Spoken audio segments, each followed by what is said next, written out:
جن لوگوں کو ہم نے کتاب دی ہے وہ اس کو اتنی اچھی طرح پہچانتے ہیں جیسے اپنے بیٹے کو پہچانتے ہیں، اور یقین جانو کہ ان میں سے کچھ لوگوں نے حق کو جان بوجھ کر چھپا رکھا ہے۔ اس آیت میں رسول کریم صلی اللہ علیہ وسلم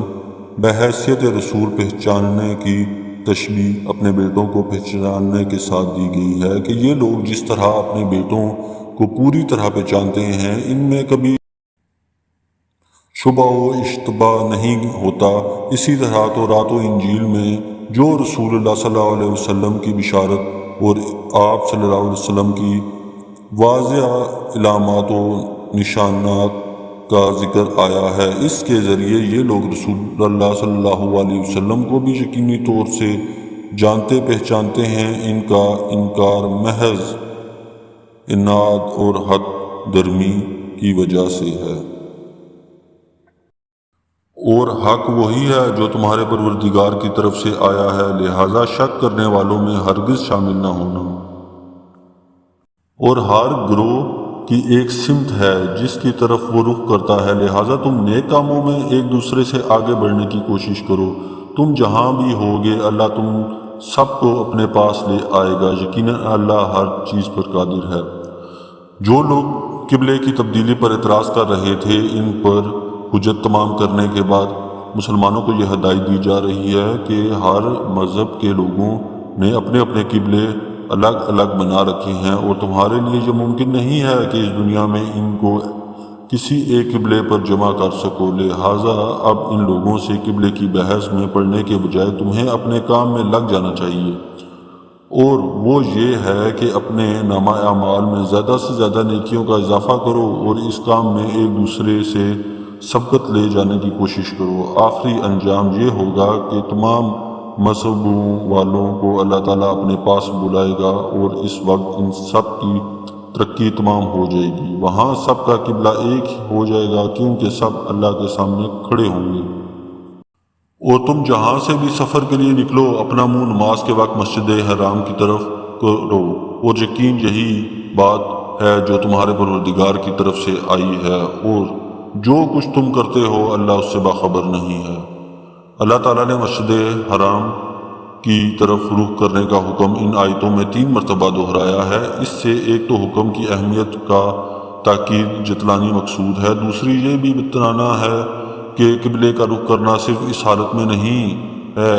کہ جب کوئی شخص بیت اللہ کے سامنے موجود ہے، بلکہ جب مکہ مکرمہ سے نکلا ہوا ہو تب بھی یہی حکم ہے کہ کہیں دور چلا جائے تب بھی یہ فریضہ ختم نہیں ہوتا۔ البتہ یہاں اللہ تعالیٰ نے سمت کا لفظ استعمال فرما کر اس طرف بھی اشارہ کر دیا ہے کہ کعبہ کا رخ کرنے کے لیے یہ ضروری نہیں ہے کہ انسان کعبے کی 100% سیدھ میں ہو، بلکہ اگر سمت وہی ہے تو کعبہ کی طرف رخ کرنے کا حکم پورا ہو جائے گا، اور انسان اس معاملے میں اتنا ہی مکف ہے کہ وہ اپنے بہترین ذرائع استعمال کر کے سمت صحیح متعین کر لے۔ ایسا کر لینے کے بعد اس کی نماز ہو جائے گی۔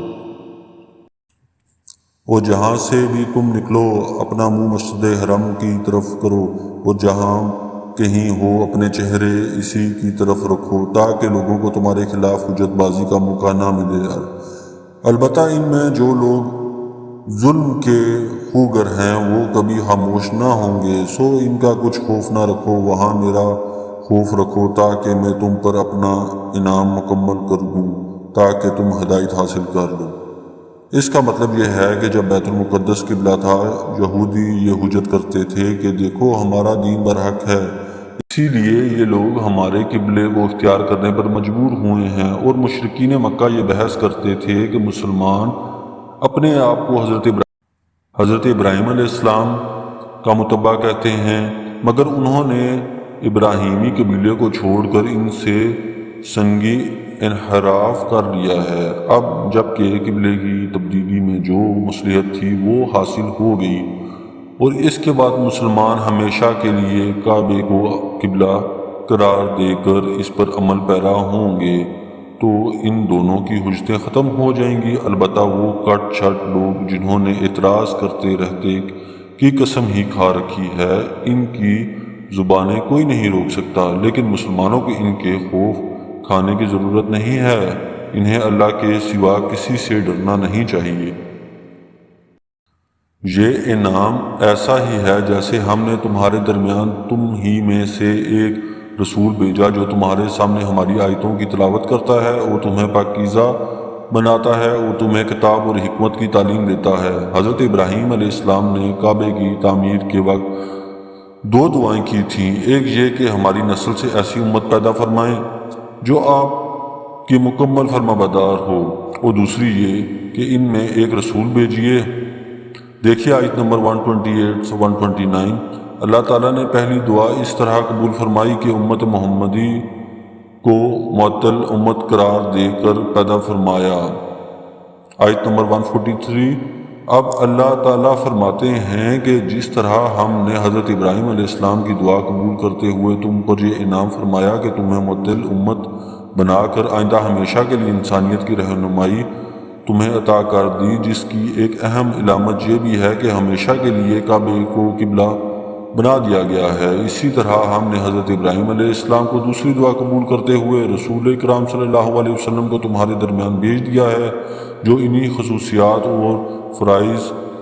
منصبی کے حامل ہیں جو حضرت ابراہیم علیہ السلام نے ان کے لیے مانگے تھے۔ ان میں سے پہلا فریضہ تلاوت آیت ہے۔ اس سے معلوم ہوا کہ قرآن کریم کی آیت کو تلاوت کرنا بذات خود ایک مقصد اور ایک نیکی ہے، خواہ تلاوت آیت بغیر سمجھے کی جائے، کیونکہ قرآن کے معنی کی تعلیم آگے ایک مستقل فریضے کے طور پر بیان کی گئی ہے۔ دوسرا مقصد قرآن کریم کی تعلیم ہے۔ اس سے یہ بات واضح ہوتی ہے کہ حضور اکرام صلی اللہ علیہ وسلم کی تعلیم کے بغیر قرآن کریم کو ٹھیک سمجھنا ممکن نہیں ہے، اور یہ کہ صرف ترجمہ پڑھ لینے سے قرآن کریم کی صحیح سمجھ حاصل نہیں ہو سکتی، کیونکہ اہل عرب عربی زبان سے خوب واقف تھے، انہیں ترجمہ سکھانے کے لیے کسی استاد کی ضرورت نہیں تھی۔ تیسرے آپ کا فریضہ یہ بتایا گیا ہے کہ آپ حکمت کی تعلیم دیں۔ اس سے معلوم ہوا کہ حکمت و دانائی اور عقلمندی وہی ہے جو حضور پاک صلی اللہ علیہ وسلم نے تلقین فرمائی۔ اس سے نہ صرف آپ کی احادیث کا حجت ہونا معلوم ہوتا ہے، بلکہ یہ بھی واضح ہوتا ہے کہ اگر آپ کا کوئی حکم کسی کو اپنی عقل کے لحاظ سے حکمت کے خلاف محسوس ہو تو اعتبار اس کی عقل کا نہیں بلکہ حضور صلی اللہ علیہ وسلم کی سکھائی ہوئی حکمت کا ہے۔ چنانچہ فریضہ یہ بتایا گیا ہے کہ آپ لوگوں کو پاکیزہ بنائیں۔ اس سے مراد آپ کی عملی تربیت ہے، جس کے ذریعے آپ نے صحابہ کرام کے اخلاق، باطنی صفات اور گندے جذبات سے پاک کر کے انہیں اعلیٰ درجے کی خصوصیات سے آراستہ فرمایا۔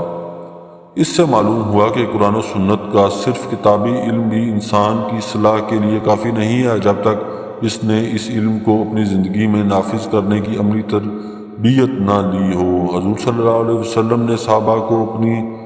صحبت سے سرفراز فرما کر ان کی تربیت فرمائی، پھر صحابہ نے تابعین کی اور تابعین نے تابعین کی اسی طرح تربیت کی، اور یہ سلسلہ صدیوں سے اسی طرح چلا آتا ہے۔ باطنی اخلاق کی اسی تربیت کا علم احسان یا تزکیہ کہلاتا ہے، اور تصوف بھی در حقیقت اسی علم کا نام تھا، اگرچہ بعض نااہلوں نے اس میں غلط خیالات کی ملاوٹ کر کے بعض مرتبہ اسے خراب بھی کر دیا، لیکن اس کی اصل یہی تزکیہ ہے جس کا ذکر قرآن کریم نے یہاں فرمایا ہے، اور ہر دور میں تصوف کی اصل حقیقت کو سمجھ کر اسی پر عمل کرنے والے ہمیشہ موجود رہے ہیں،